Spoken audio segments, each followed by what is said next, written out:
We have two cards today, and they are dair, which is oak, and the 7th letter of the Ogham, and we have Coll, which is Hazel, and it's the 9th letter of the Ogham. And these two cards play very interestingly off each other, as oak is about sensuality, sexuality, and fertility, and the planting of the seeds and the budding of the flowers and walking through the initial threshold. And then we have Hazel, which is about the abundance and bounty. It's about, sage advice and mothering. It's about, being a good role model as a mother, or paying attention to the advice we were given from mother figures in our life. These two cards together are representative of some type of ideas that you've been getting lately, or that you will get today, that feel very synchronistic, where you know that the seeds that you're planting today will come through with a bountiful harvest for you and for others, because it is about not just what we harvest for ourselves, but what we harvest that we can share with others. So the knowledge, the intuition, the insights, the creativity that we get inspired to take action on today will be things that bring light and guidance to the world, that will bring a beautiful bounty back into the life that you are living.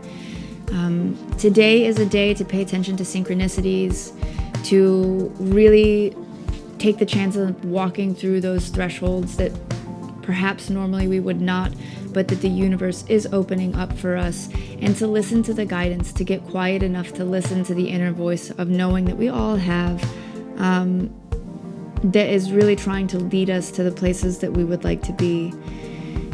You will probably receive some strange intuitive guidance today, and that's a wonderful thing, because it takes us stepping out of what we're used to create something new. And today is about that fertile space inside of who we are, so that we can have that bounty. But in order to do that, we have to get quiet enough to hear that voice. It's not enough to just take action on the things that we already know. It's not enough to fill our mind with our own chatter. It's time to get quiet so that we can hear the babbling of the brook, if you will. And a lot of that comes from being able to sit and meditate, or just clear your mind and be quiet enough to be a fertile planting ground for the ideas that come from source, that come from the world beyond and outside of us. And in order to do that, we have to be open to it and receptive, but we also have to be good gardeners. We have to be the people who are willing to tend to it, like a good mother tends to her children, like a good gardener tends to their garden, like a good pet owner tends to their pet. Simple things like a good car owner tends to their car.